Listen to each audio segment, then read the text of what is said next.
Full Book Presents, where the Crawdads sing full book summary. The body of Chase Andrews is found by two boys next to an abandoned fire tower in the swamp on October 30, 1969.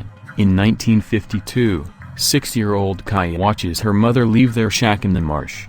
Before long, her siblings, including her beloved 12-year-old brother Jody, depart too, leaving Kaya alone with Pa, a drunken, disabled World War II vet prone to violent rages. Pa gives Kaya $1 a week for food. In town, older boys, including Chase Andrews, pass her on their bikes. Kaya spends most of her time in the marsh with the gulls. Mrs. Culpeper, a truant officer, takes Kaya to school, where she is humiliated and never returns. Over the years, townspeople call her Dirty, the Marsh Girl, Missing Link, and Marsh Trash.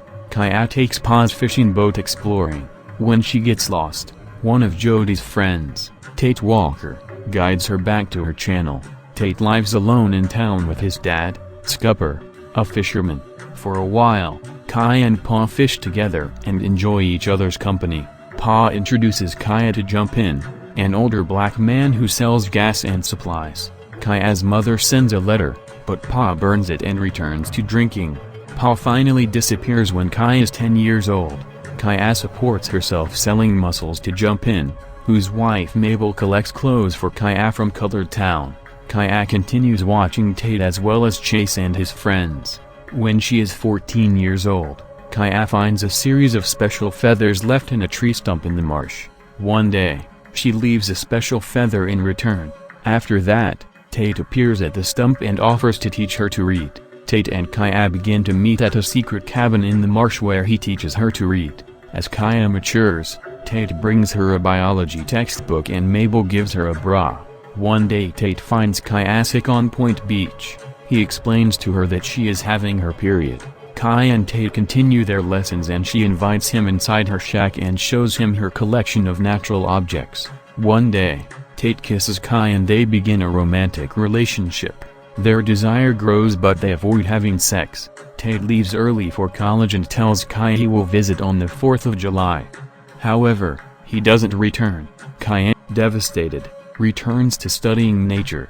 When Kaya is 19 years old, Chase catches her eye on Point Beach. He is a popular, good-looking, confident, former high school quarterback. Chase approaches Kaya on Jumpin's wharf and invites her on a picnic. At the picnic, Chase gives Kaya a rare scallop shell.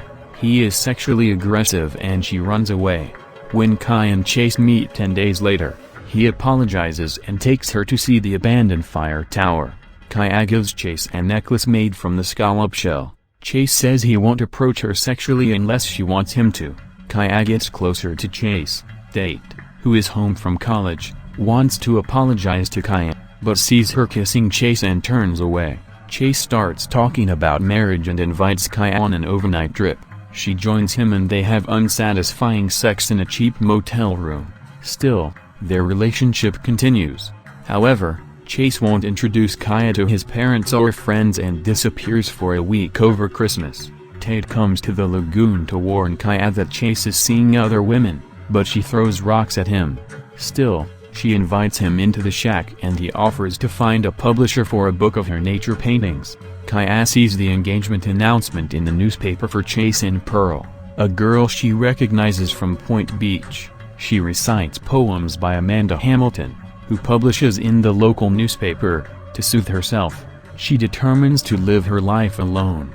A year later, Kaya receives a copy of her first book.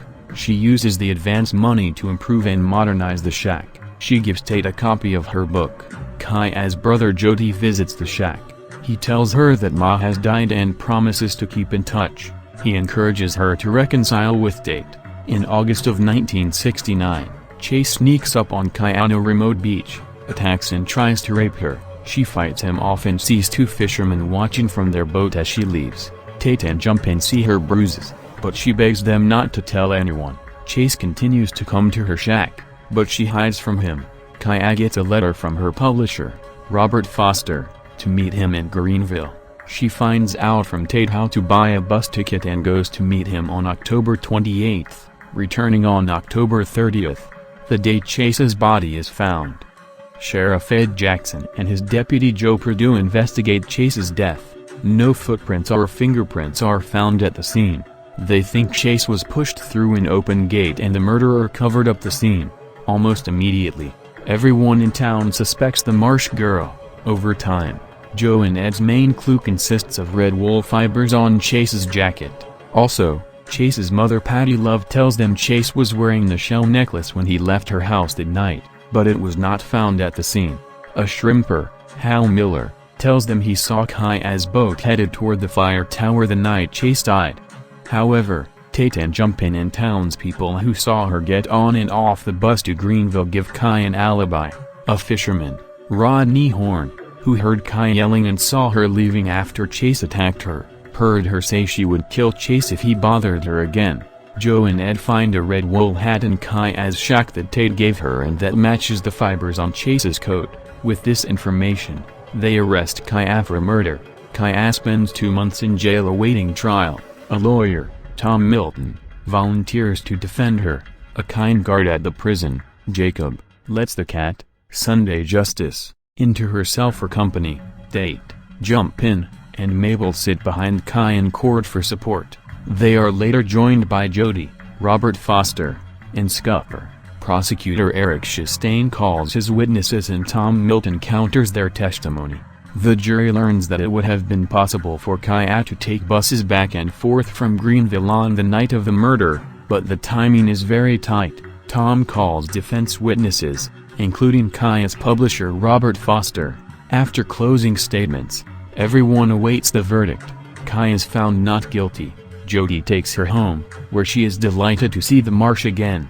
Kaya sees Tate in his boat and is going to approach him, but the sheriff and 2 deputies arrive and take Tate with them. She learns that Scupper has had a stroke and died.